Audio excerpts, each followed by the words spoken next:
Hello, hello. We are live. I'm just going to move this laundry out of the way. Embarrassingly. Today, we are talking about how to identify your ideal client on LinkedIn so that you can engage them in conversations and hopefully get some sales. So, that is the topic of today. Hey, thanks for joining.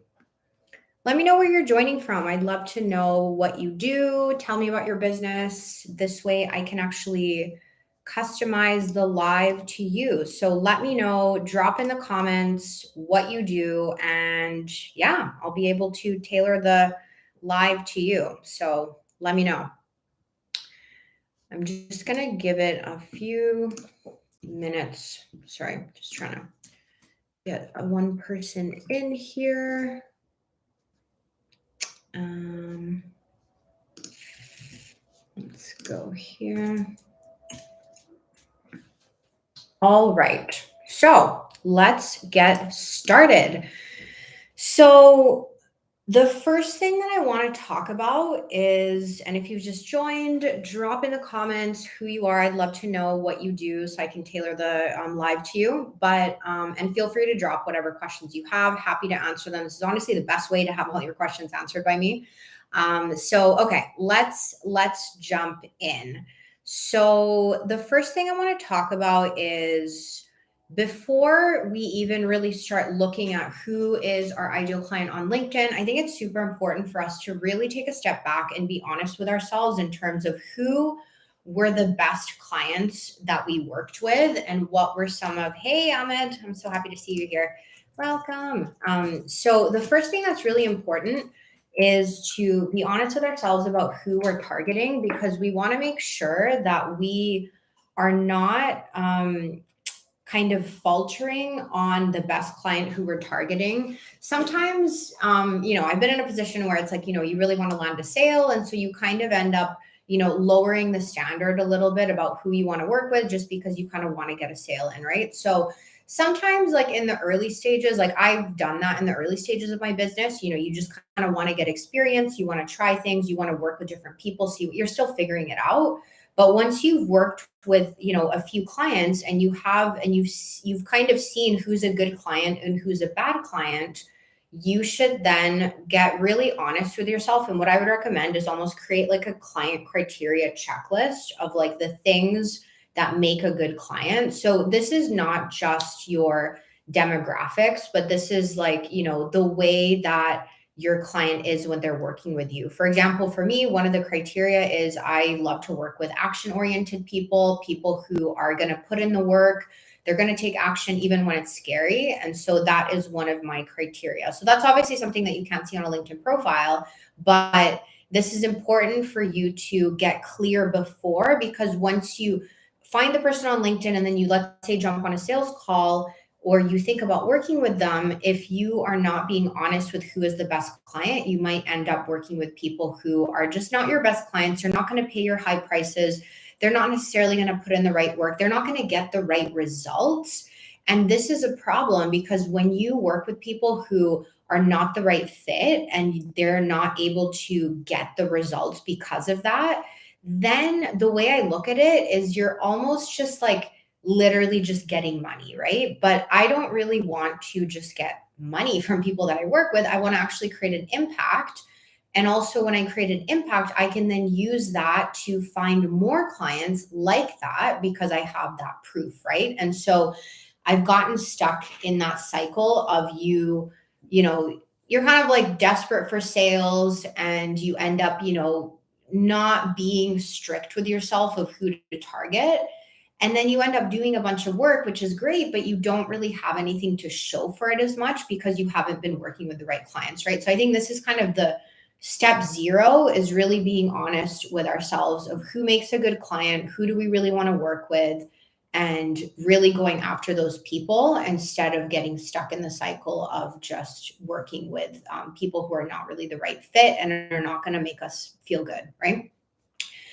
All right, so that's kind of the first thing that I want to talk about. And I actually want to kind of tell you a quick story about a situation that I got myself in because I was a little bit desperate I see a few people joining the YouTube live, so I'd love to know who you are.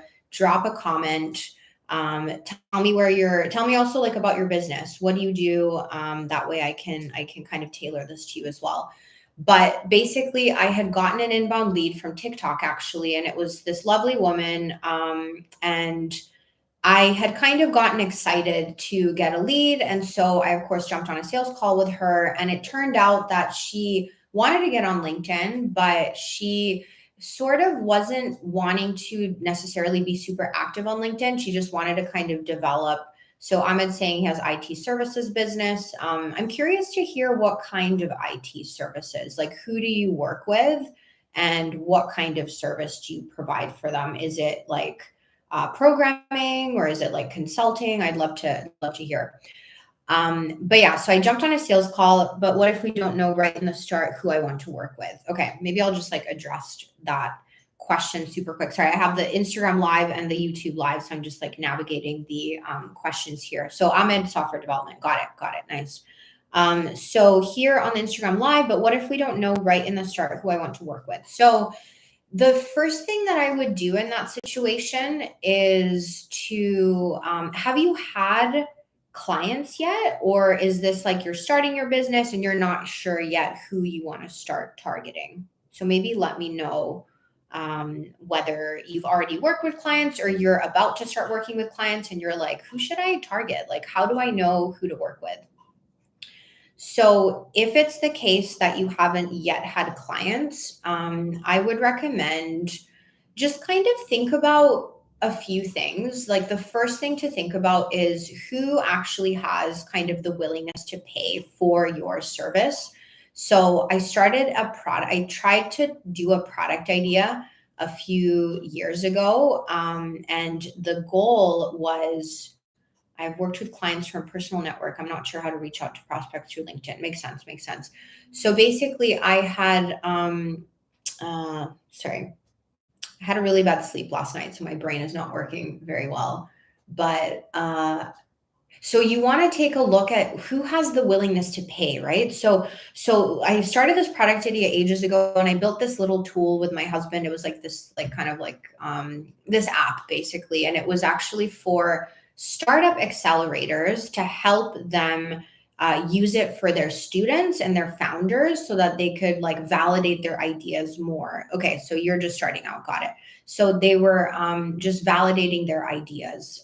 It was a tool to help them validate their ideas. Sorry, guys. And so I was so excited. I built this whole app and like I did all the market research. I went and talked to startup accelerators. And at the end, it turned out that they actually don't have that much funding for a tool like that. And actually, it wasn't really a painful enough problem. But more importantly, they just didn't really have the funds, right? Because it's a startup accelerator. Founders usually don't necessarily have a lot of cash for extra tools. And so the big mistake that I made was I was going after someone in the market who didn't really, hey, Todd, who didn't really have a willingness to pay. Even with bad sleep, your brain seems to work better than mine when it comes to marketing. I mean, I've been marketing for like 3 years, so I guess it kind of like becomes part of my what's it called? Like I can go on autopilot and just like market. But yeah, so willingness to pay is really important. So I see a lot of people, like a really good example that I just saw actually in a blog post. I forget who it was.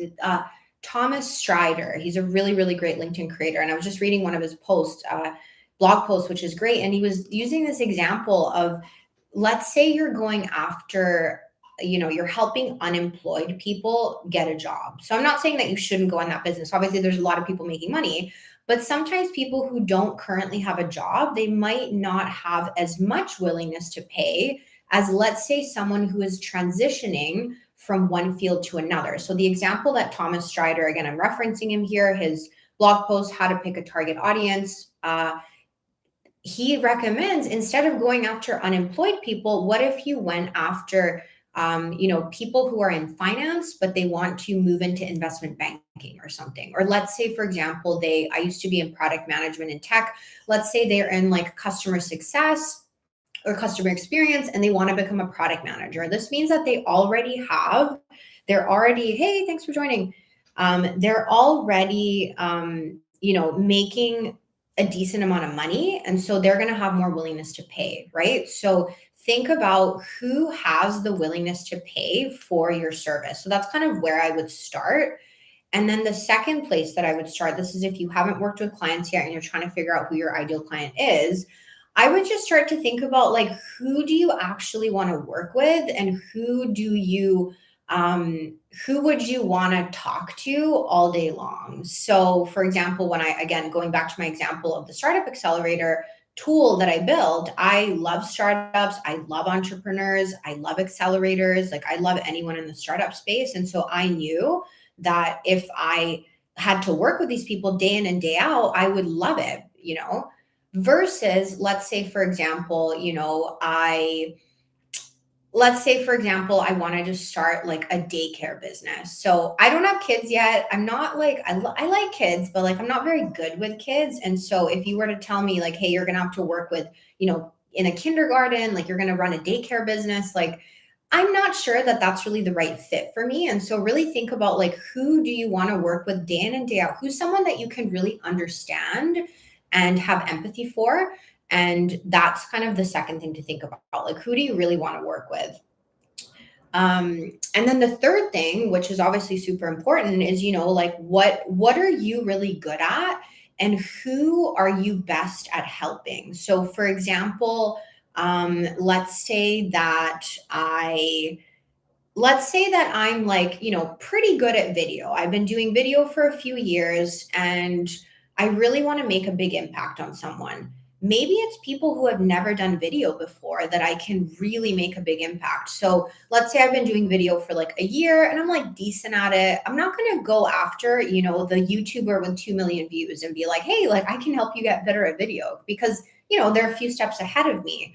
But instead, if I targeted beginners, I was like, hey, like, you're nervous to get on camera, you're not sure what software to use to start making your first, let's say, 10 videos on LinkedIn, I can help you go from not like literally being terrified of video to being able to create a few videos a week, right? So now you're helping someone who's a few steps behind you, and that's going to be a lot more effective for you earlier on in your business as opposed to working with people who are like really advanced, right? So kind of, and you can always level up, but this is what I think about when I try to figure out who.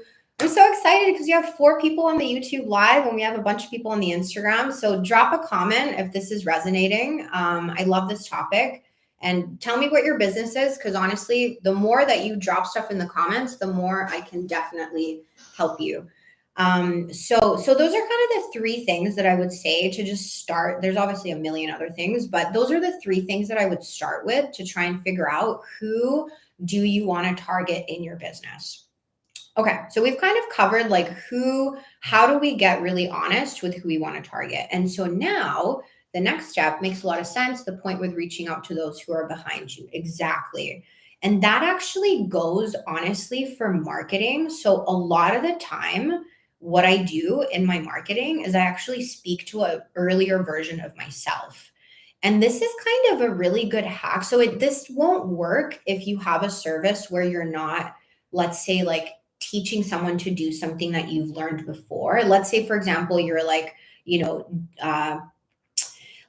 even if you're giving software development services, like in Ahmed's example, like you could still speak to kind of like an earlier version of yourself where maybe you didn't know as much about software or something like that. So it is kind of an interesting way to think about it. But yeah, so just wanted to kind of drop that in terms of the marketing. But yeah, okay. So we're kind of like focusing potentially on people who are a few steps behind us. All right. So now let's as well actually is trying to learn video editing. And I was thinking, who can help me? I need decent editing, I feel. I mean, that actually brings up an interesting point because like I've been kind of thinking about expanding into like maybe doing some offers to help people with video. So we'll see. But yeah, let me know what you're looking to learn. And thank you. I hope to find people who aren't at ease with editing at all. Yeah, yeah, yeah. Oh, so you're saying you want to help people with video editing. Yeah, yeah. That's a great idea. So you could help people who are like at zero. They're just like, I am terrified of opening CapCut or like a video editing software, but like maybe they want to become a video editor or something like that, right? So think about like, do you want to target people who want to become video editors, or do you want to target people who just want to be able to edit their basic content on social media? I would kind of have an inkling that it should maybe be the people who want to just create a few videos for their business and edit them. Because if you're going to be targeting someone who wants to become a video editor, they might need more kind of like advanced skills. And so what I would recommend is like, maybe you start with beginners and then you kind of up level to helping people who want to become really, really good video editors as you up level yourself, right? So this is kind of an important point as well. As you level up, like you level up your offers, because that's what I did when I first started my business last year. I started with LinkedIn profiles. I was only offering LinkedIn profile done for you service. I wasn't touching content. I wasn't touching networking, which had its own issues, but I was focused on LinkedIn profiles. And when I got really comfortable and I got really great results for my clients doing LinkedIn profiles, I then up leveled where I was like, okay, I'm going to help with networking. Now I'm going to help with content. And now I kind of coach on all of those things, right? So you can like slowly build up as you level up as well. All right. So Ahmed was saying, I've worked with clients from my personal network. I'm just not sure how to reach out to prospects through LinkedIn. Okay. So the first thing that I want to address is actually kind of like the first step of really like identifying your ICP. So we said step 0 is like, let's be honest with ourselves and think about who we would love to work with. The first official step is to interview either your past best customers or interview people who fit your ideal client criteria that you're trying to go after, right? So what this looks like is, for example, like literally just grab one of your old, like past best clients. And I would personally literally get them on a call. I would record the call. You can always give them like a Starbucks gift card in return, or maybe like you offer them, like sometimes I'll give people like a free LinkedIn profile audit or something in exchange for their time. Just think about like how you want to do that. But what I would do is literally get them on the phone, record the meeting. Usually people are fine with you recording as long as you say you're not going to share it anywhere crazy, weird or something. And so I want you to ask them really specific questions. Like I want you to let them just speak, but you want to really try and figure out what about them made them buy from you. So just in terms of who they are, right? Like what triggered them to buy? What attracted them to you specifically?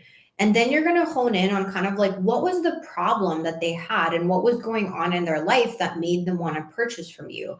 What made them a good client? What are some, beliefs that they have? Because maybe there's someone who, for example, already knew they had a problem. So I'll give you a really concrete example. So I launched my first ever group program this year, which I was so excited about. I did 2 rounds of it. It's called the LinkedIn Baddie Program. And it was designed to help women who are currently marketing their services on Instagram move over to LinkedIn. And so when I did a bunch of customer research, I found that people who the women who weren't yet on LinkedIn, and they looked at LinkedIn as like this scary thing, and they were like, oh, it's just a corporate, like weird, I don't belong on there. They actually weren't my target client. The target client was the women who were actually like, they believed in LinkedIn. They were like, I know my ideal clients are on there. And maybe they logged in here and there. Maybe they posted once or twice here and there, but they weren't really like able to figure out LinkedIn. They were kind of just like, I don't know what to do. Like, I'm willing to go on there. I just don't really know how to like make this work. Right.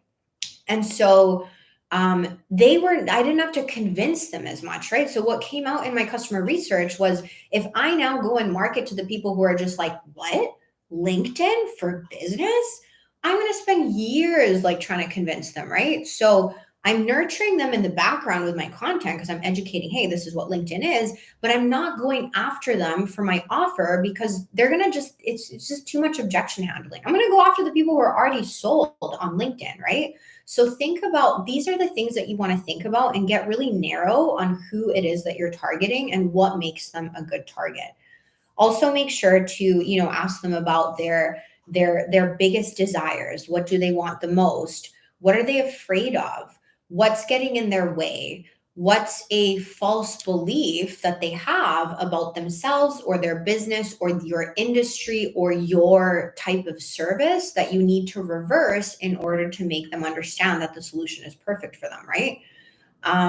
What does their day look like? Like, what do they care about? What do they stand for? You know, like, do they, in my case, it's like, do they just want to, hey, Ritika, welcome. Thanks for joining. Do they just want to like make money for the sake of money, or do they actually want to like create an impact? So for me, for example, it's like that's who I look for, right? I don't want to just look for people who want to make quick cash, but I want to look for people who are actually trying to build a brand, right?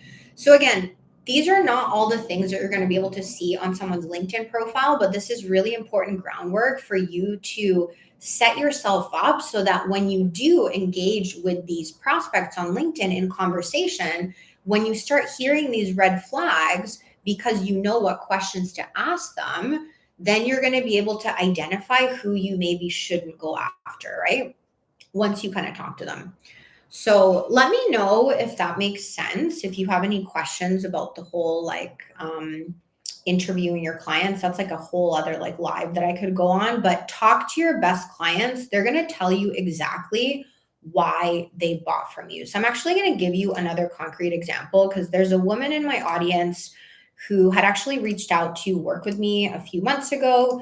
In the end, it turned out that she ended up just figuring some stuff on her own, and she decided she didn't need my services, which is totally fine. I was like, great, I'm happy when people can just go off on their own, not a problem. But then yesterday, I was like, you know what? Like, I actually want to understand why did she want to work with me in the first place? Because she really is the perfect fit for me. Sorry, grass is being cut, so I gotta close the window here. Okay. Let's just every Tuesday is grass cutting day, so super loud. But okay, so can you please elaborate a bit on more how to identify someone not to spend a lot of time on? Okay, yeah. So I'm gonna give you a little bit of info on how you can identify people who have actually reached, who you're in conversation with in the DMs on LinkedIn, who probably are not a good fit. So let me get to that in 1 second. I'm just trying to keep track of my thoughts here. So I'll just give you this really quick example of how I asked this woman why she had reached out to work with me. And the reason I asked her was because she's a great fit. She's already active on LinkedIn. She's super motivated. She's action oriented. She's just like got a great personality. She's a speaker. It's like really cool, right? So I was like, okay, this is someone who I would love to work with. They've expressed a desire to work with me. I'm now going to ask them, like, what was that? So I literally messaged her the other day. I was like, hey, I just want to, like, I'm curious. A quick question for you that will help me with tightening up my positioning.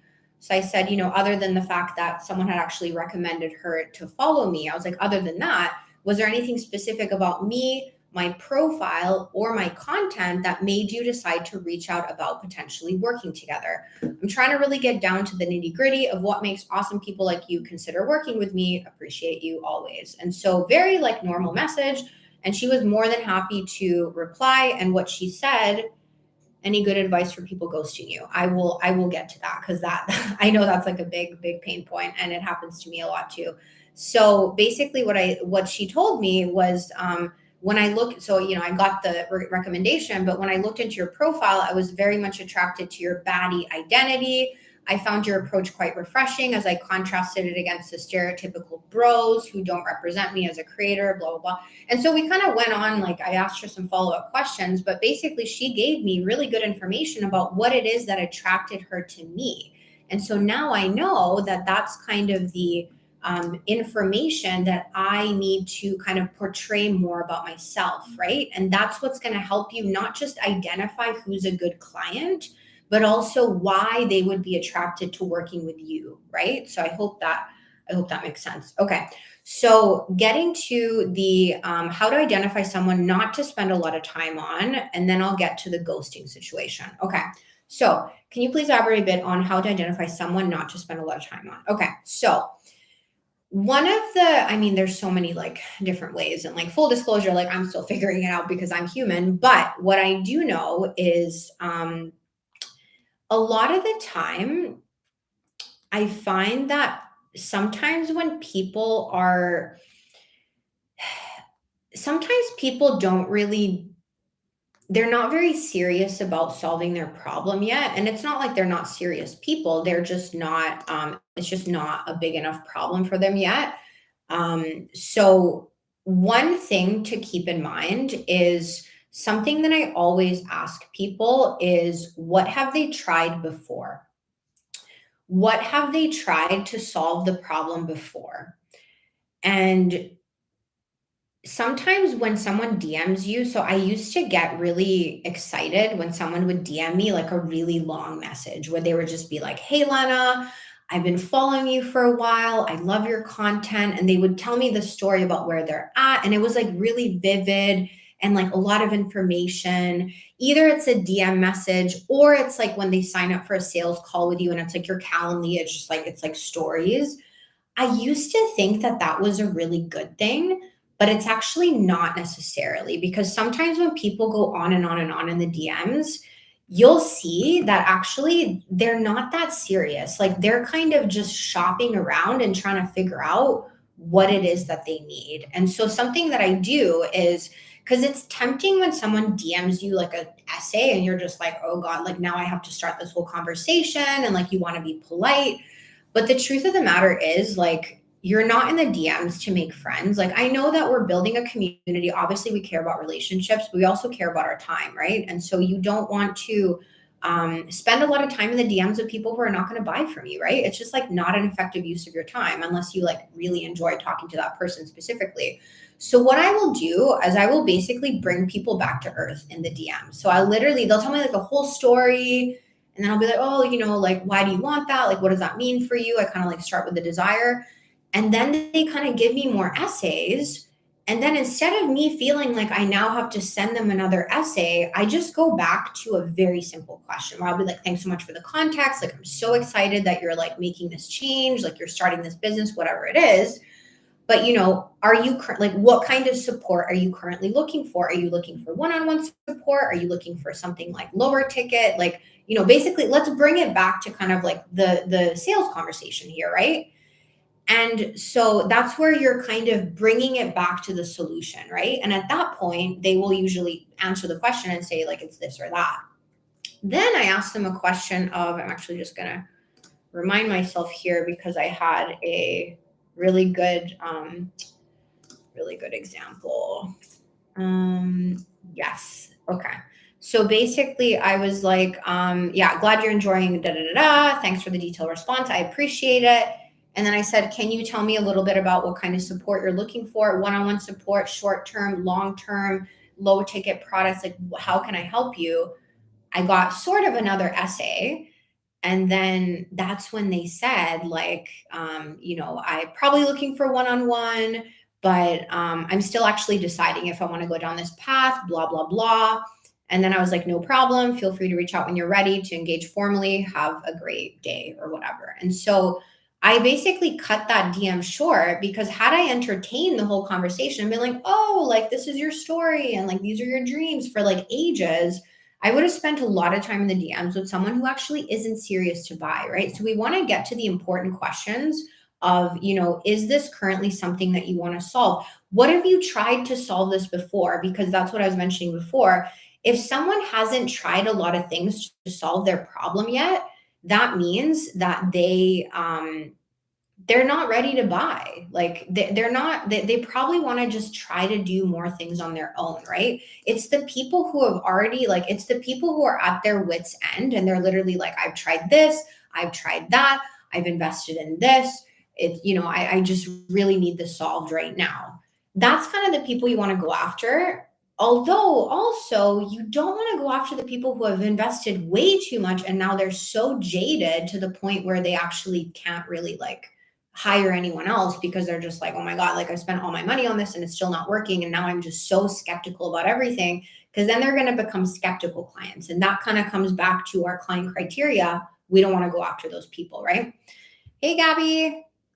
So happy to see you here and super impressed to to see you on LinkedIn too. I'm super excited. Gabby's going to become a LinkedIn baddie soon. So I hope that kind of answers a bit of your question, Ahmed, on like how to identify someone not to spend a lot of time on. That's kind of in the DMs. It's like really hard to tell just from the profile whether someone is going to waste your time or not. It's usually when you start the conversation that you can see whether they're actually someone who is worth your time, right? And it's not to say that, for example, like this individual who I kind of said, like, hey, let me know when you're ready. It's not like I'm just like, go away. I never want to talk to you again. No, it's just like, I'm just not going to like pursue this person right now.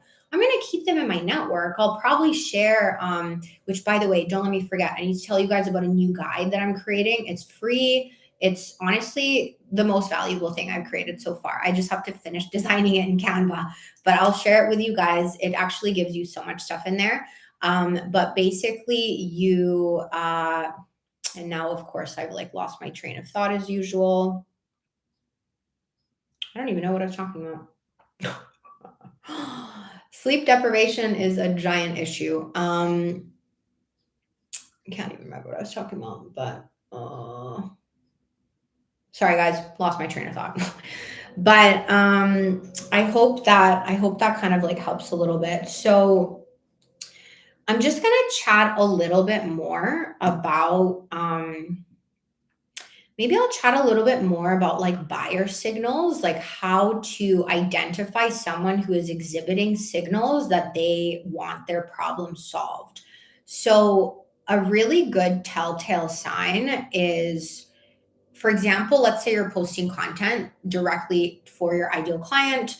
You're going to basically start seeing who is asking more questions, like who's asking follow up questions. I had a really good example from a few weeks ago of a lovely, lovely individual, fractional CFO, and they were asking follow up questions in my comments about one of my posts that clearly was, something that they were struggling with. And they were actually telling me, hey, like, here are the things that I've tried and they're not working. Like, what are you seeing? And that was actually like perfect and so I told them, I was like, hey, I'm going to DM you. Like, let's take this conversation to the DMs because now this is a sales conversation because you've exhibited buyer signals, right? You're not always going to get it right. And that's actually a bit of a point that I want to make is we're so scared of getting ghosted in the DMs, but I'll tell you honestly, I get ghosted like at least a few times a month. And the reason for that is because I am always trying new things. I am trying to, really hone in on who I'm going after, really trying to kind of refine my DM strategy. And so basically, don't make it to where you're so scared to get ghosted that you're actually not having conversations in the DMs, right? I know that we all don't want to come across salesy. We don't want to get rejected. I get it. Like, I totally get it. Because earlier this year, I think it was like February, I started really getting more kind of confident, like not confident, but like I started pushing myself more in the DMs. And hey, thanks for joining on the Instagram. We got like a full house today. I'm impressed. But basically, you don't want to make it to where you're so scared that you're not actually having those sales conversations. So, the thing I want to tell you is earlier this year, I started getting a little bit more kind of like direct in the DMs. And I got ghosted by this guy, and I still feel a little bit bad about it just because like I misread the buyer signals. I sold too early. I pitched my offer. I felt really gross. He never talked to me again. Obviously, he never engaged in my content again. But I'm so grateful to him. And actually, I've been meaning to message him to be like, hey, by the way, like, that time you ghosted me, I've now developed a complete DM strategy thanks to like that experience because it was so painful. Because I felt like I had like, hey, Mel, aw, my girl from Italy is on the live. This is like the nicest live. Anyway, but basically, I felt so bad. I was like, oh, like this person trusted me to have a conversation in the DMs and like I pitched too early and they're probably just like, oh, like this person. But the truth is, like, they probably forgot about that within a few weeks. And even if they didn't forget about it, honestly, this is where I like to take away my ego and focus on what's actually good for my business. So if I'm caring about my ego, I would now be like, oh my God, like I got ghosted. I can't possibly do that again. It hurts so much. But on the flip side, if I think about my business, I'm like, okay, what is going to propel my business forward? What is going to help me learn to get better in the future to land more clients? Hey, Darren. And what's going to help you is to push yourself to do the things that are uncomfortable and get rejected so that you learn. Because the truth is, I can teach you like all the DM strategies that I know, and they will work for you. But the truth is, you need to develop an approach that works for you, that feels comfortable for you, and that doesn't feel yucky. Because when you force someone else's framework on yourself, like it's not necessarily going to work. Like, obviously, getting resources and getting support from people is great, but you need to actually take the action and put in the work to, hey, thanks for joining. Put in the work to really test these things and push yourself out of your comfort zone, right?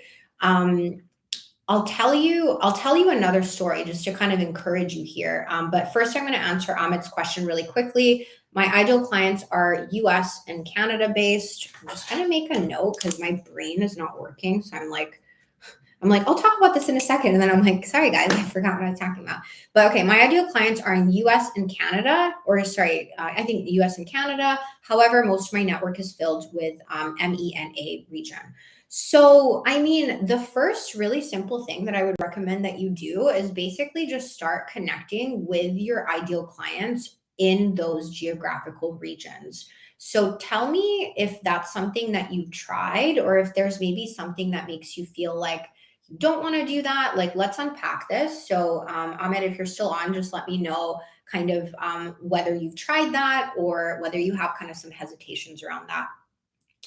And I'll jump into the story that I wanted to tell you guys while I wait for him to let me know the clarification. But really, the general kind of answer that I would say, if I haven't tried it yet, yeah. So I would say, do try that. Just connect with them. Literally, just use the LinkedIn search bar to just like search your ideal client title, search by geography, and then just basically start to find those people and then just connect with them. So I personally, I'm just gonna take a super quick look at your profile.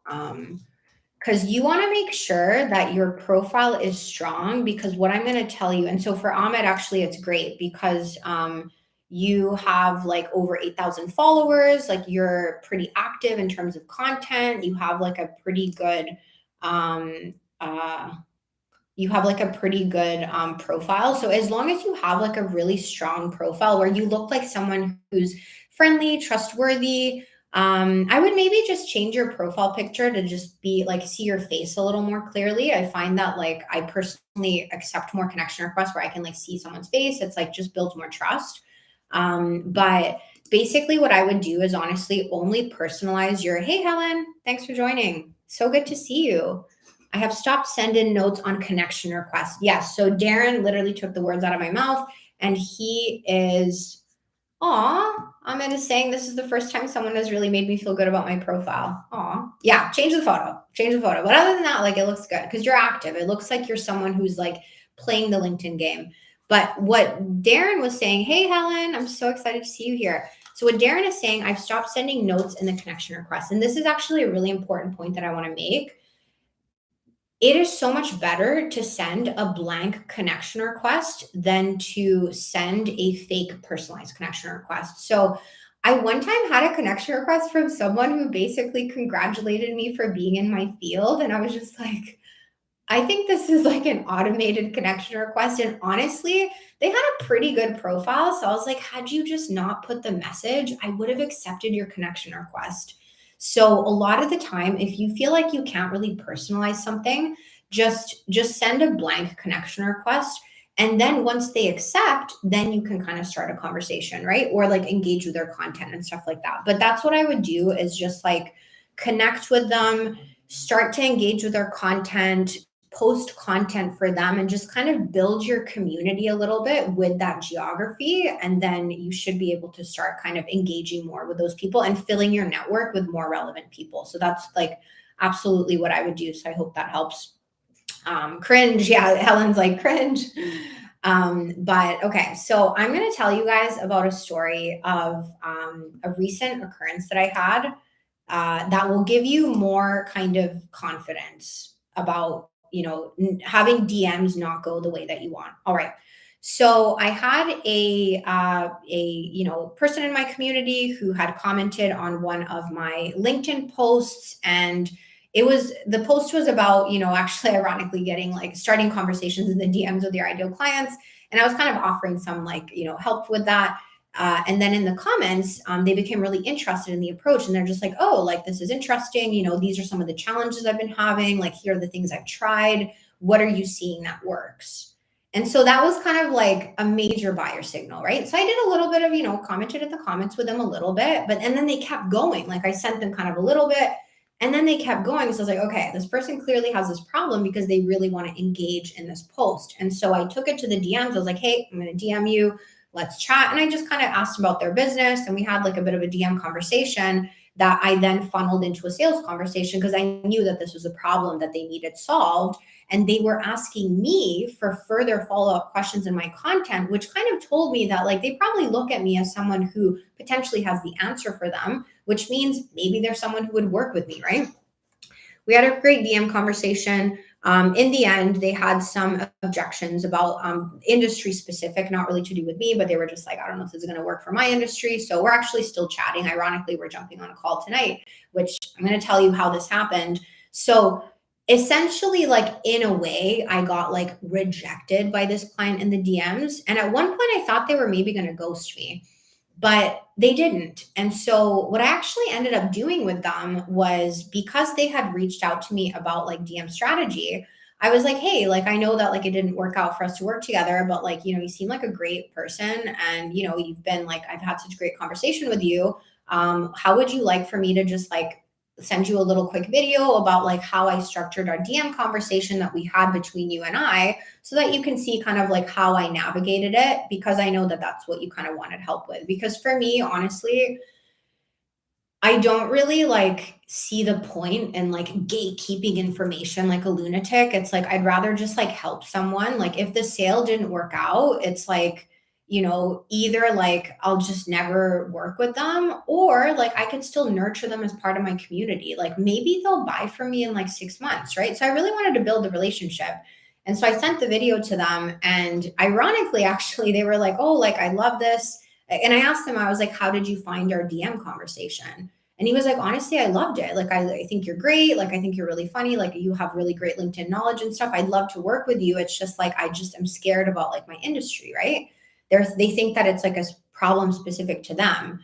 And so had I like literally some points in that DM conversation, I was like, oh crap, like they ghosted me, like they don't want to talk to me, they don't like me. But that actually wasn't the case at all. It's like their own personal objection. And it actually doesn't have a lot to do with me. And so I want you guys to really think about that when you're in the DMs. We assume so much.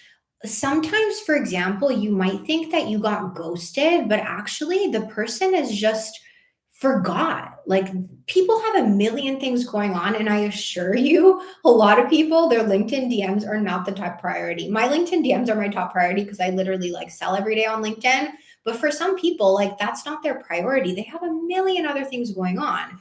And so this is where like follow up becomes really important. But before you think about following up, I want you to really just understand that like a lot of the time it's not anything to do with you. And so follow up, and then just see how it goes, right? Maybe they just forgot and you can kind of continue the conversation, right? The other thing that I wanted to say was also, so when I did this thing with that like individual in my community who I mentioned, I recorded a video and I literally walked them through the whole DM conversation. I was like, hey, I asked you this. And then, you responded like this. And that's why I said this and da, da, da, and like all that stuff. When I read that DM conversation, I was like, I learned so much about the way I communicate, about the signals that I was reading. Because sometimes when we're in the DMs, like it's almost like there's like the pressure's on, and it's like we have to, like, you know what I mean? Like we feel like we have to like reply right away. And then I don't know if you guys get this, but like a long time ago, I used to get this thing where I would get the DM and it's like I would be scared to like open it because I'm scared about like I don't know what to reply, right? But I feel like I have to reply to keep the conversation going because like I don't want to ghost them, right?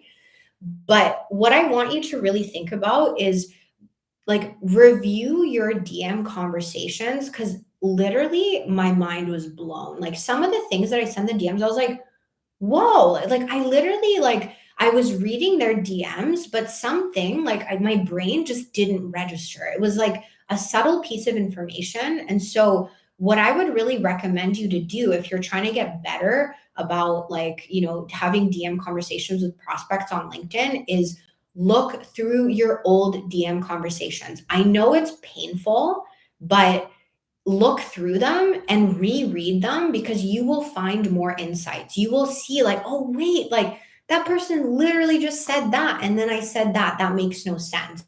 Right. Because when we're in the DM conversation, it's like, it feels like things are moving and you're like in a rush. Right. But later, when you go back and reflect, you're like, oh, wait, like, yeah, actually, like I should have asked this question instead. Or like, I should have picked up on that signal, or like I shouldn't have gone down this path. I kind of like veered off the sales conversation, right? So that's something really, really important to do. So Helen's asking, what if no one DMs other than your friend and colleagues? Although I did get invited to a podcast next week. That's amazing. Helen's going to be on a podcast. I'm so excited. So what if you don't have DMs? Okay. So what you need to start doing is you need to start creating conversations in the DMs. And so this is where, oh, I'm so excited. I created a brand new free guide for you guys that's going to help you with this.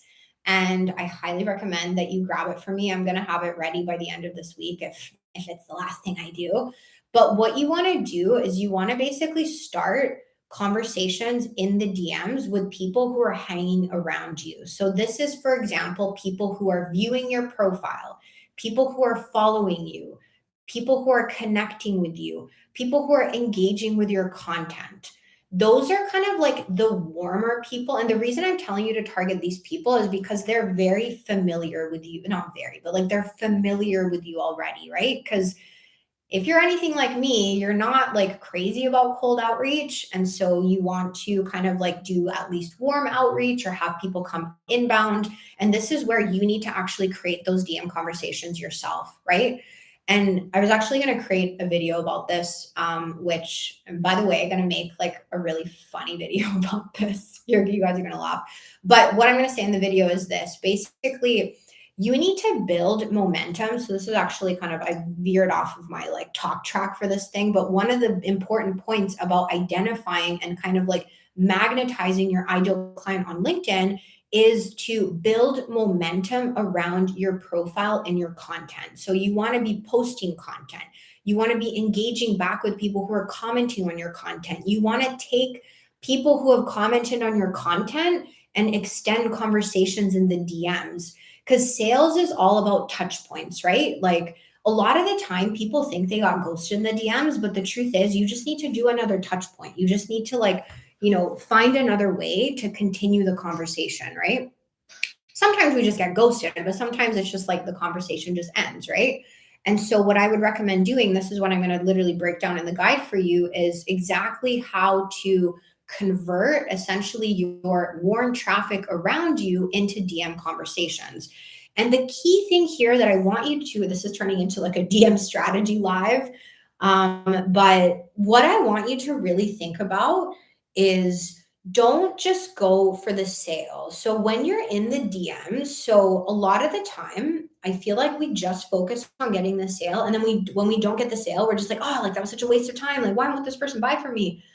But the truth is, they are giving you gold for your content. If you are speaking to your ideal client, but let's say, for example, you haven't yet managed to navigate a sale with them, whatever they're DMing you in the DMs, like that is gold because they're talking about their pains, they're talking about their desires, they're talking about their life. Like that CFO that I was talking to, like his dream, he's like, honestly, like, I just want to be able to support my family. Like, that's what matters to me. He has like a small kid, and he's like, that's honestly all I care about.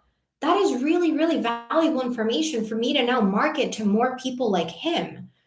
There was another woman I was talking to who, again, I got full disclosure, I got ghosted. Whatever, who cares? I'm trying to like run a business here. I'm trying different things. She had told me that she's specifically targeting LinkedIn for her business because she's going after an international audience, similar to Ahmed, right? He's going after people in the US and in Canada, right? That's why people use LinkedIn. So now I got really critical information about my ideal client. I'm like, these are people who want to have an international professional network, right? She was also telling me that she recently just, she recently started her business because she was on mat leave. So I can only imagine some of the challenges that she has, trying to run a business, dealing with a new baby, stuff like that. So even if you don't make the sale in the DM, like I want you to take that information and then use it to create content with it. The last thing I'm going to talk about before I should really get off the live, although actually, like, I'm really enjoying it. So, like, who cares? But the last thing that I want to kind of touch on here is my experience when I launched my first group program on Instagram. Okay. So, this is literally a story for the books because I freaking launched, I'm so damn proud. I launched my group program with less than 200 followers on Instagram. I only marketed it on Instagram and I had only been on Instagram for 4 weeks. I'm going to get your guide to respond back to a woman who I thanked for reading and liking my post. Excellent. Perfect. I will drop the guide, Helen, for you when it's ready. It should be by the end of this week as soon as I design it in Canva. But basically what I did, the reason I was able to get 3 women signed up to my brand new group program after only being on Instagram for like 4 weeks and having less than 200 followers, I mean, part of it was because I talk about LinkedIn in a fun way, which is really rare. But the other reason is because I did the work. Literally for weeks before I launched my group program, I was in the DMs talking to female service-based business owners about LinkedIn for like a good freaking 3 weeks. I have a massive spreadsheet where I had copied and pasted their responses for me to analyze. I literally took the time to transcribe voice notes. I had literally 40 voice notes from women. Like some of them would literally send me like 6 voice notes in a row, 1 minute each, because they were interested in talking to me. I then took all of that information and I turned it into content and I launched my group program. And I said, hey, if you want to get high paying clients on LinkedIn, without sacrificing your personality and not feeling like LinkedIn is the corporate world that you got rejected from, this program is for you. Become a LinkedIn baddie. The whole branding, everything came from this research. These women told me what they needed. They literally, one of them, I'm getting chills right now because I'm just crazy, but she literally said to me, she's like, do I have the balls to be myself? This was a huge existential question. And so I created a content about that. She's like, whoa, okay, that's next level. And here I am doing the bare minimum on Upwork. You can get there. Like, you can get there. Like, just, it's all about building your community and getting this information, right? Like, I'm not special. Like, I just happen to like come from a customer research background, by the way. Like, I worked in tech for like 7 years and my specialty was customer research as a product manager. So like, I have years of experience. I want to say like that. Don't feel like you have to immediately be like this, but these are the steps you can take to become like that, right?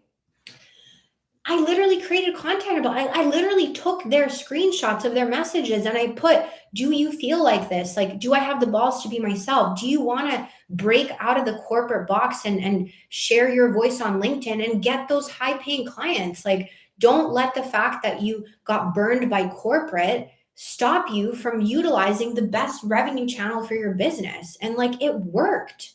Not only did I get 3 baddies in the program, seriously love all the research you do and all the data you gather. I need to create an offer around this. I want to create an offer about how to gather feedback from your audience because honestly, like I'm obsessed with it. I do it every single week, but it's crazy. It worked. And then you know what the crazy thing is? When I launched my second round of my group program, so I actually tripled the price.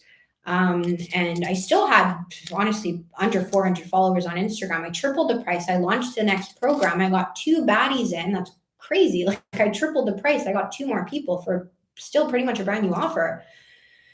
When I was marketing the second round of the group program, there were 3 women on Instagram who marketed my program for me. They literally went on their stories and they said, "Hey, Lena is launching the LinkedIn Baddie program. If you want to get on LinkedIn, if you're a service-based business owner who wants to get high-paying clients on LinkedIn, you need to buy her program."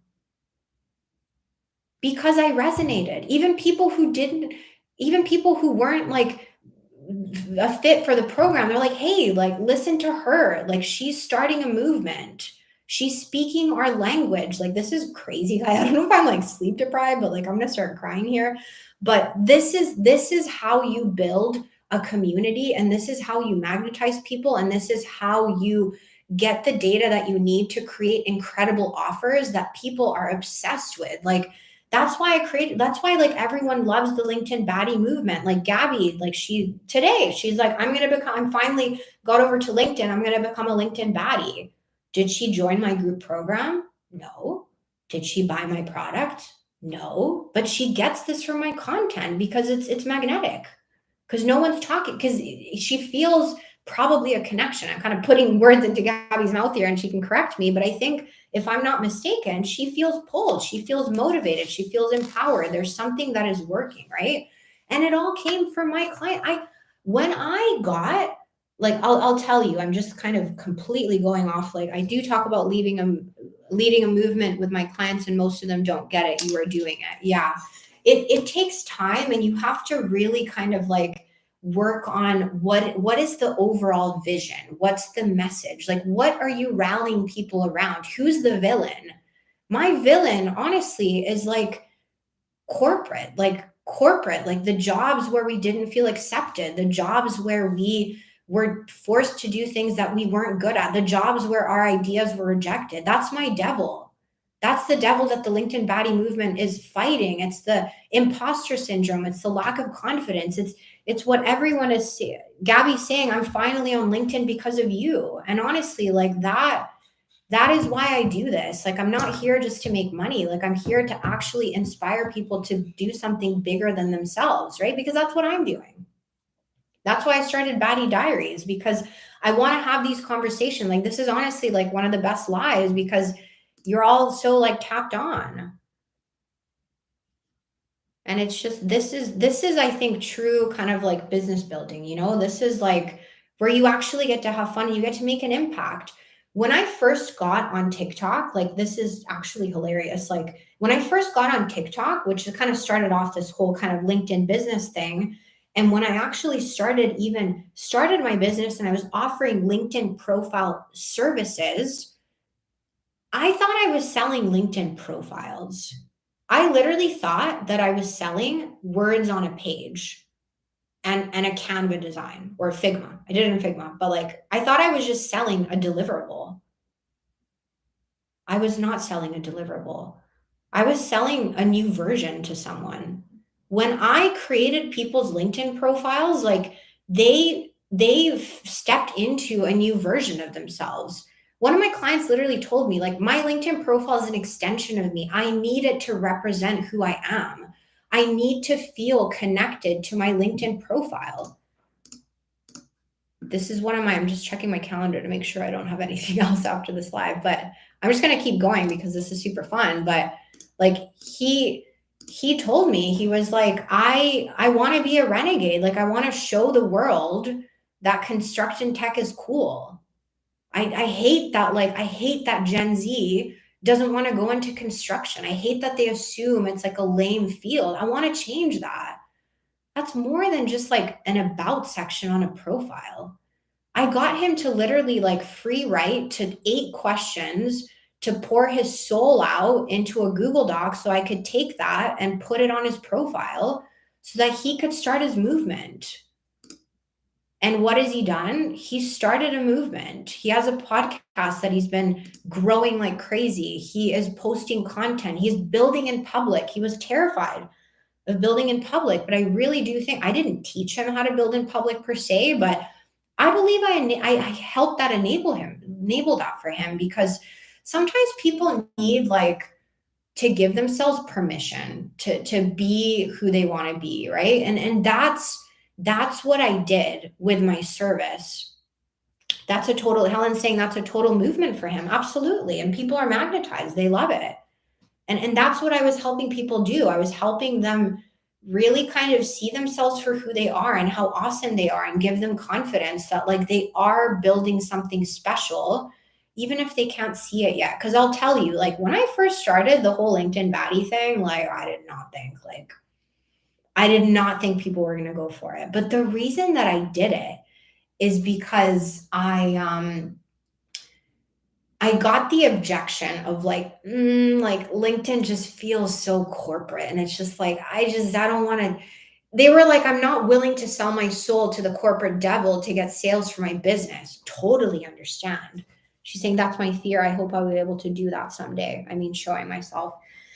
Yeah. I mean, maybe, you know what? Next week, I'm going to do a live on how to kind of like how to build confidence and show up as yourself, how to fight imposter syndrome, how to, just kind of show up.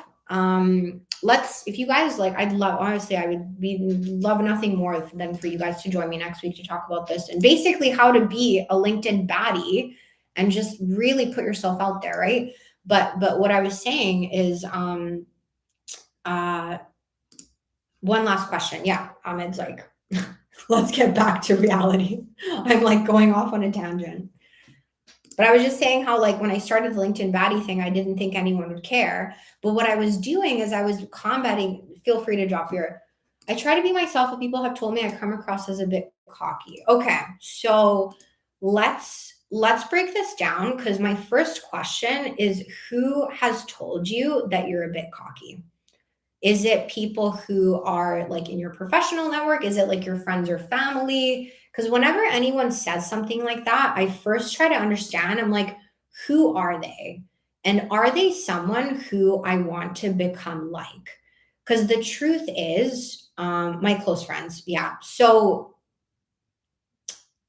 the first thing that I'm going to say, which, is a little bit harsh, but your friends aren't your audience. Your friends are not your target audience. They're not your ideal client, right? They're not the person who's going to like pay you. And I'm just kind of speaking from my own experience. Like I have some friends who like, unfortunately, yeah, you don't want to be like them. So like, but I've lost a lot of friends over the last few years because honestly, some of them just couldn't be happy for me. They couldn't be happy for me, starting TikTok. They thought like, there's just one story that always just literally pisses me off. I posted about this a few weeks ago. I was at a bar with two of my girlfriends. I don't talk to them anymore, not for that specific reason, but that was one of the 8 incidents that led me to like not talk to them anymore. I had been on TikTok for a bit. I had a private account. You guys have probably told this story before, heard the story from me before, but I was just doing TikTok on my private account. I'm not a dancer, but I love to dance and I like doing the dance trends. I sucked at them. I suck at choreography. I'm a good dancer, but not at choreographed dance. And we were at a bar and I had one beer. We were not drunk. It was a calm night. And a song came on that was a TikTok trend. And I was like, I'm going to do the trend. Like, I'm going to do the trend in the bar. Who cares? Like, people need to laugh a little bit more. So I told them, I was like, I'm going to do the trend. And they were like, no, you're not. And I was like, yeah, I am. Like, what do you mean? And they're just like, no, like, that's so awkward. And I'm just like, I don't really care. So I literally set my phone. I got up and I did the dance. I literally recorded a TikTok dance in the middle of the bar. And my friends freaking did not support me. They were literally just like this. They were like so embarrassed. And I was like, you know what? Like, I never want to be like those people because I want to be the person who's going to do a TikTok dance in the middle of the bar.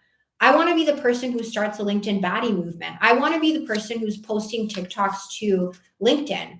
I want to be the person who posts, like go check out my post today on LinkedIn. I like super vulnerable post. I recorded it yesterday where I'm like, hey guys, like I'm freaking struggling in my business. Stop assuming I'm it's blowing up. Like, oh, your business is blowing up. Like, you don't know, like, no, like everyone's struggling. And I want to be the person who's honest about that, right? And some people are gonna not like that. They're gonna be rubbed the wrong way.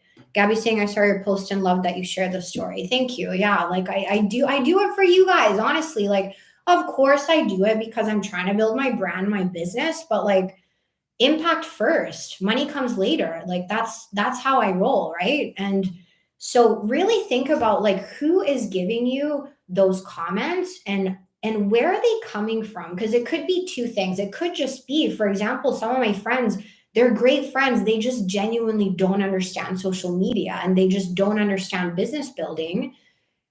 They're not being mean, they just don't get it, and so it's fine, we're still friends, but it's just we just don't talk about that, and I don't really listen to what they say. The other category, which is a lot more dangerous, Helen saying gotta run, you rock. Aw, you're the sweetest. I'll send you that guide. But basically, the other one, which is really dangerous, and I actually did a post about this recently on TikTok, I think, and I did it on LinkedIn too. I said, cut this person out of your life if you want to build your business. So I'm not saying cut your friends out of your life, but just think about like, I've actually cut friends out of my life because some of them honestly couldn't be happy for me, and it was just like toxic for me. Thanks for being real. Freelancing is struggling. Yeah, like life is a struggle. Like we're all struggling. Like full disclosure, yesterday I had a meltdown about my business. I was like literally on the floor crying. True story. Literally, it happens to everyone. It happens to the best of us. Some people just don't want to talk about it, right? But anyway, coming back to this other category of people is the people who are going to give you comments like that, like you're cocky, because they're jealous or because they're envious or because they know that they can't do that. What I want you to understand is people get, not everyone, but some people get triggered when they see someone doing something that they desperately want to do, but they cannot do themselves. It's a really unfortunate thing. And the truth is, we do it too. I get triggered all the time. I'll give you an example. I get triggered whenever I see someone saying like, "Oh, like I have a multi six-figure business. I just made $50,000 in sales." Da da da. Like I get triggered. And I know why, because I'm jealous. I'm envious. Of course, I'm human. But like the more that we talk about it openly, the more we can normalize it. Everyone has these thoughts. They just don't want to talk about it, right? So as much as we need to really look at like where are we getting triggered? What's triggering us? What's missing? Like what do we feel like where are our insecurities? It's the same with other people. And sometimes it's subconscious, sometimes it's intentional. They want to make you feel bad. They want to tear you down. I'm not saying your friends want to do that. They might have good intentions. They might be joking and saying like, "Oh, like Ahmed's cocky." But like those words hurt, and like you're allowed to say like, "Hey, like I'm trying to build a business here." Like, I don't know, like you try go on LinkedIn and promote your business. You try go and get sales without promoting yourself. You try go and create a LinkedIn account and try to go target people who live extremely far away from where you live. It's scary, but you're doing it. And some people are going to get triggered by that because they can't do it and they're not happy with their lives. And some people will get empowered. Like one of my girlfriends, she's just started a business recently. I don't know. Maybe watching me build my business inspired her. One of my other girlfriends in Italy just literally created a website about her marketing. She has a full-time job. She's switching jobs. But she was like, you know what? I'm going to build a website about my consulting services. Screw it, whatever. Like, and I want to believe it's because she saw me build my business and she was like, you know what? Like, I can do this. Maybe she got triggered in the beginning where she was like, oh, like, I wish I could do that. Like, I have kids and I can't take a risk like that. Like, maybe she got triggered, but maybe she turned it around. Hey, Emma, we've completely veered off topic here. Now we're talking about like confidence and imposter syndrome and curating your community. But with my girlfriend who started her business, maybe she got triggered because she saw me building my business. She's like, oh, like, I want to do that, but I have kids and I can't, and all these things. But she probably turned that around and she's like, you know what? I'm going to make it happen anyway. Cause look at Lena, she's doing it. I'm still struggling. Like I haven't yet built this super successful business yet, but she's like, she's still doing it. She's struggling, but she's doing it. That means I can do it too. And those are the people who you should surround yourself with because honestly, the people who are not going to be happy for you and they're just going to talk these random things, either cut them out or cut that part of the relationship out. There are certain friends who I do not talk business with. I do not bring up my business. I don't talk about anything. It makes me sad and it hurts the relationship a little bit, but I still want to be friends with them because I love other parts of them. I don't need them to understand every single part of my life, right? So maybe it's about like only sharing about your business with the people who, are going to actually support you, right? Because like it is so damn hard. It is so damn hard and like we don't need to make it any harder for ourselves. So we started talking about how to identify your ICP on LinkedIn, and we've landed into some deep, deep mindset work. So, any other kind of like questions about like mindset? I wonder if I can maybe just like end with another story to kind of like help you guys out. I don't know. Anything else that comes to mind that you guys want me to chat about? Drop it in the comments, honestly. Like, I'm happy to go off on whatever as we've learned. It's been an hour, 15 minutes. I wonder what other story I can tell you.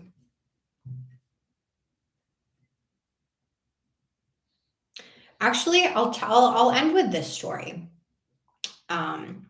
So when I first quit corporate in Feb 2020 to start become an entrepreneur, I literally had no plan. I was like, I'm going to become a SaaS founder. It's like, no, you're not. What do you think about my content personally? If you had a chance to take a look, okay. Let me take a quick look at your content, and then I will tell that story, and then I will let you guys go. Okay. I think like the format of your content is really good. Struggle with the fear. Okay, we'll talk about the fear of leaving corporate and needing to go back. That's literally right up my alley. So, in terms of Ahmed, I think like the structure of your posts is really good. Like, I feel like you're good at writing, you're good at structuring LinkedIn posts, like the format looks good. I think what I would personally recommend is to make sure that you're speaking directly to your ideal client. So I think what I would recommend doing is again, have more conversations in the DMs so that you can uncover really what are like the top like fears, pains, desires, objections, beliefs, past mistakes that your ideal clients talk about. And then you'll be able to tailor your content because I can give you like the strategy, which by the way, like again, my free guide is going to actually break down every single the 4 types of content, which I posted on LinkedIn about before, but it goes into detail. And the guide will actually give you 4 templates, which Ahmed, I feel like actually like you're good at writing at LinkedIn. So I don't know if you necessarily like need the templates to show you how to write it, but in terms of like the topics, but that will be helpful. But the key, and this is what most people miss, is you need to understand your ideal client by talking to them and understand how they talk about their problems, desires, and everything in their words. So this is actually a good time for me to mention that I am launching a content membership next week on Wednesday. It's actually only going to be like $97 a month. But the reason I'm bringing this up is because if you join on next Wednesday, you're going to get access to a special bonus training where I'm going to teach you how to write a sales post on LinkedIn based on what your ideal clients have said. I'm going to literally walk you through actual LinkedIn posts that I've written and the DMs that I had that I pulled those exact words from and put in the post and then generated a lead because I literally used my ideal clients kind of words against them, for lack of a better word. I don't like the whole against them, but like to sell to them, right? So that's kind of the skill I think that is needed, is really just honing in on that language. So again, totally up to you, but I will be offering that as like a bonus training. I might like I might make an option where you can maybe attend the training without the content membership, but I'll see. I'll see. But anyway, so that's really what I would focus on is writing, honing in on the topics that your ideal client cares about and the ones that and putting it in their words. So that's kind of what I would say there. That I think is going to be the biggest game changer. And that's honestly usually the biggest thing that I find people are missing with their content. It's not always like you can learn the structure, you can learn the hooks and all that. That's great. But really the key is putting things in your ideal client's words. So I will leave you with that. All right. So about mindset, I really struggled to keep me motivated. I feel you. I feel you. Like, and I think the key, honestly, is just like, I mean, this is just kind of what I do is just got to keep getting back up. Like, it's not over until you officially quit, which also, by the way, is not the end of the world. Go watch my YouTube video on why I quit entrepreneurship after 19 months. Like a lot of other entrepreneurs loved it. It's my most popular video. It talks about the struggles of entrepreneurship and the shame that people feel when they go back to corporate and how I don't believe that we should feel shameful about that. So I just want to say that first of all, if you ever feel like you just can't do the business anymore and you need to go back to corporate and you feel like that's healthy for you, like mental health wise or financially, don't feel shameful. People don't talk about it, but just watch my video. You'll see everyone else feels the same. But let's say you're still going to keep going in your business because let's say, that's what we want to do here. We want to build this business of ours. It honestly, the biggest thing is just you just have to get back up every time. Every time you get knocked down, like I got knocked down huge yesterday. Like I had a really, really bad day. And that's why I had a bad sleep. And that's why I look like garbage today. And I'm like loopy. Because honestly, I had a crappy day. I felt like I didn't know what was going on. Like there's certain parts of my business that are broken. But guess what? After I had my meltdown, I went for a walk. I listened to my favorite song and I was like back on the horse, getting back up yet again, whether it's the third time, the 16th time, the 48th time, the 137th time. I'm probably at like round like 95 getting back up because I had a whole entrepreneurial journey before this business. I tested 6 different product ideas. They all failed. Everything blew up in my face. I had to get up like so many times. And this whole getting back up thing is actually what I got from being a product manager in tech for 5 years is because I'm so used to experimentation, things failing, iteration. It's all iteration. And the biggest thing I want to tell you is like we're all struggling. Everyone finds it hard. Business is hard. You're not the only one. You're not incapable if you're struggling. It's normal. People just don't talk about it.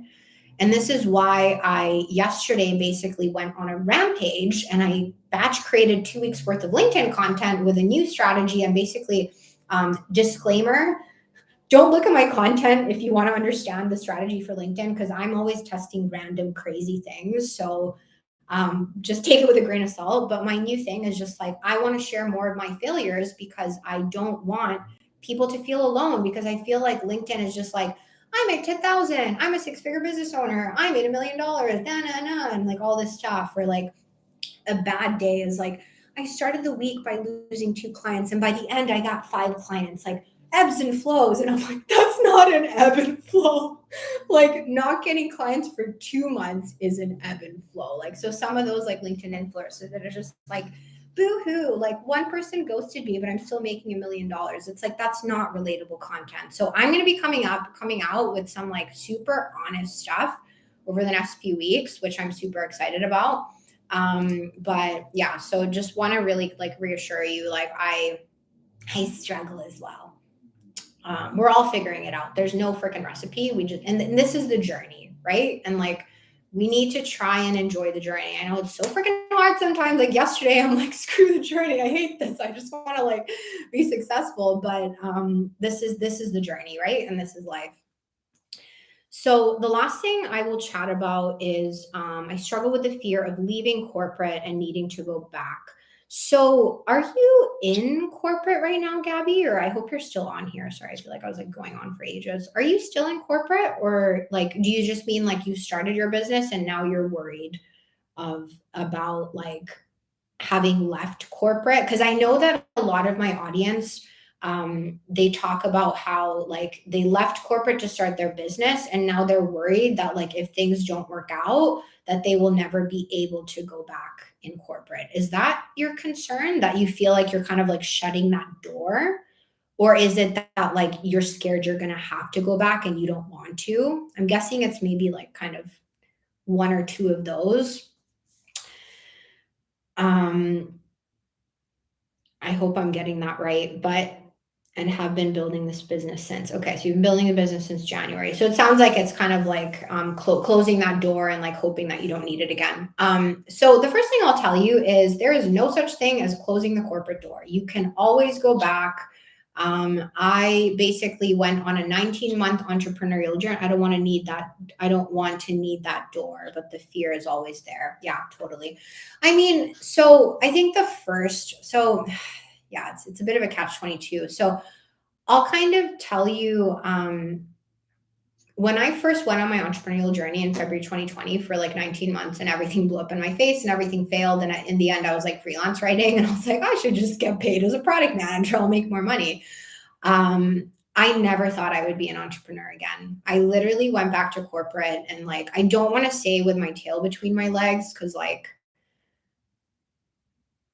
I tried to do it in a way where I was saying, like, I'm not ashamed of this, but like deep down I was. Like, I did feel extremely disappointed. Um, because like I can relate. Yeah. It's like I just yeah, I did feel crappy deep down.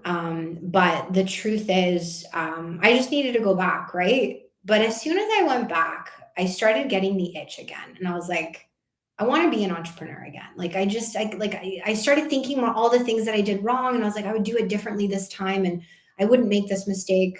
Spoiler alert, I made other mistakes and managed to blow other things up in my face because business is hard. But I went back out onto entrepreneurship. And again, you can watch my video about like why I quit corporate for the second time. So this is kind of like the continuation. But I went back. I went back to entrepreneurship. And so I feel like sometimes we have this like fear that like, oh, like we started our business and like what if it doesn't work out and we go back to corporate and now we can never do it again? It's not true. Like if you like maybe one day you need to go back to corporate to go out for air and then you return, right? So I think the first step is just kind of understanding that even if that becomes a last resort, it's still not the end of the world because it wasn't the end of the world for me, right? And now, in terms of like not wanting that to be an option, so I totally feel you on that one because I do not ever want to go back to corporate. I don't belong in corporate. I was never happy there.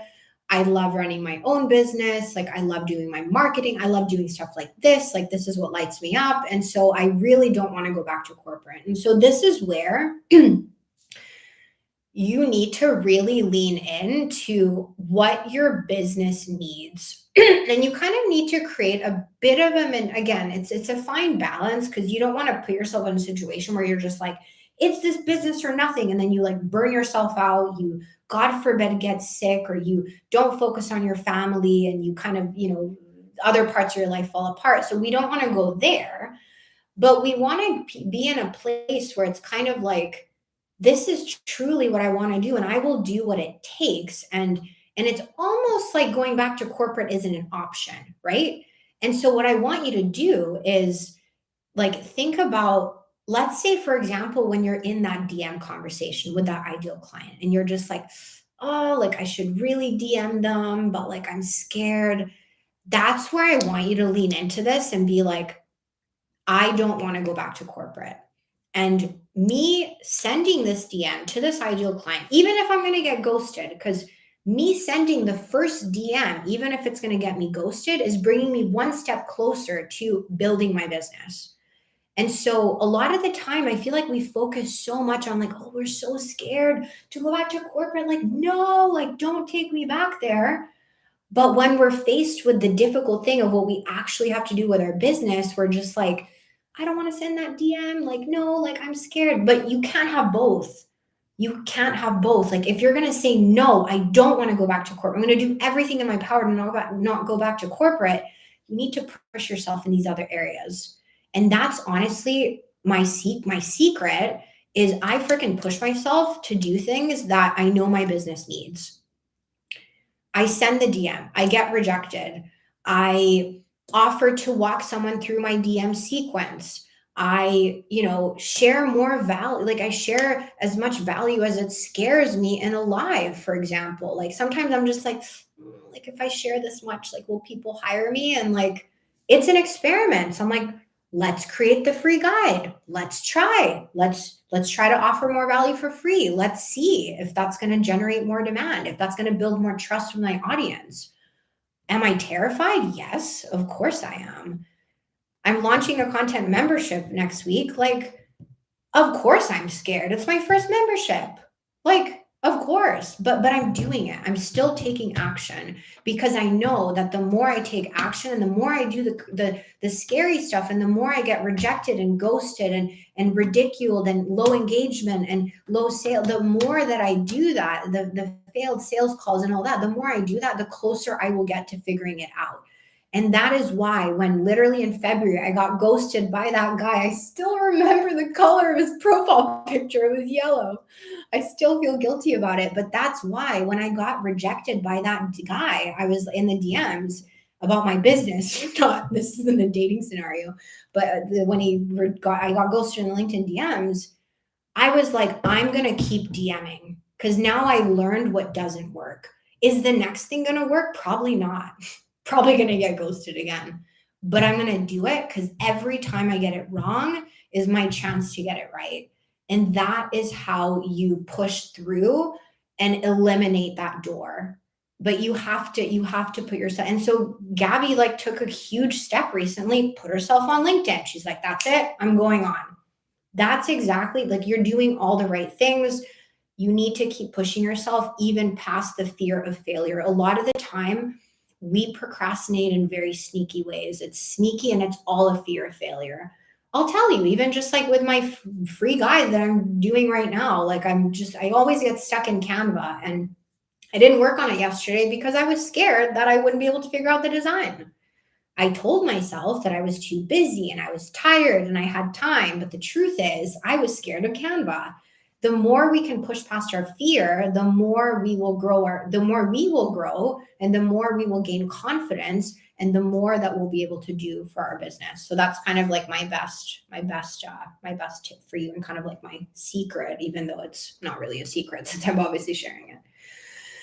But okay. I feel like I've talked for literally an hour and a half. Thank you so much. I needed to hear this. Absolutely, of course. Like mindset is honestly like everything. And sometimes my mindset is garbage too. So I have to literally daily remind myself that I'm not a complete loser. So I'm right there with you. But all right. So once again, I just want to remind you, I am launching my content membership, which I am so excited about. And the reason I'm launching it is because when I ran the LinkedIn Baddie program, the last round of the program, I had actually created these kind of like templates for the girls in my program, and they loved them. They were like, oh my gosh, like this helps me be consistent on LinkedIn. This shows me exactly how to structure my post. So it's not like a full fill in the gaps thing, but I really walk you through kind of the order of how you should walk through your LinkedIn post in order to engage your audience, convert them, stuff like that. You get 12 LinkedIn post templates per month. You also get a Q&A call once a month. It's a group Q&A call, but you get to basically ask any question you want. There's also a community in there where you can literally drop whatever questions you have. And I will also answer the questions. I hate those like memberships where they're just like, plug into a community of like random people who are not experts. And it's like, that's not helpful. Of course, I want you to engage with the community, but I will also be coming in and answering your questions. And so DM me if this is something that you're interested in. I'm super excited launching next week. And like I said, if you do join next week, you get access to that bonus training where I'm going to literally show you, I'm going to literally write a LinkedIn, like we're all going to sit down and we're going to write a specific LinkedIn post together. And I'm going to show you how to take stuff from the DMs and put it in your post so that you convert your ideal clients into leads with your content. So send me a message if that's something you're interested in. Other than that, next week, let's meet up here again because we're going to talk a little more about how to build confidence, show up as yourself, fight imposter syndrome, promote yourself, the right way on LinkedIn without feeling yucky, but still really kind of promoting yourself, and basically uh, how to engage on LinkedIn like a LinkedIn baddie, how to run your business on LinkedIn like a LinkedIn baddie, like a confident baddie, not a cocky baddie, but a confident, nice person who people want to work with. So I'll see you guys next week, same place. Love the session. Very informative, very genuine. I appreciate that so much. I'm interested. Please send me. Absolutely. I will let you know. All right. Okay. Thank you so much. Honestly, this live, like, I know that I'm helping you guys with this information, but like, you don't understand how much this live means to me today. I had a really, really bad day yesterday. I just felt like a complete loser.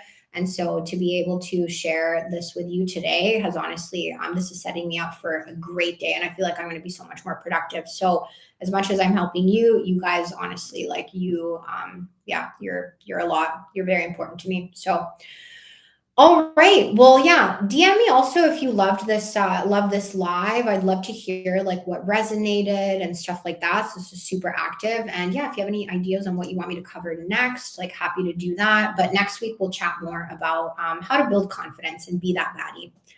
All right. Bye, lovelies. Bye, baddies. And have an amazing rest of your week. Let's kill it. Even despite when we struggle, we get back up and we will keep doing this. So whenever you need a kick in the butt, come to this live every week, 10 a.m. PST, and I will make sure that you feel empowered. Okay? All right. Aw, you are not a loser. You are fucking awesome. Aw, I love you. Okay. Okay. Bye, my loves. Bye, baddies. And I will see you next week. All right. Cheers.